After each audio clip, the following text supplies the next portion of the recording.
резинку не трогай.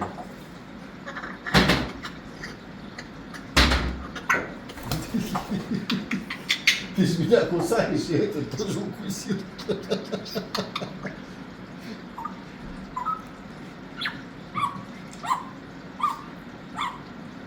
Сейчас я тебя опять укушу. Видите? Ты мой хороший.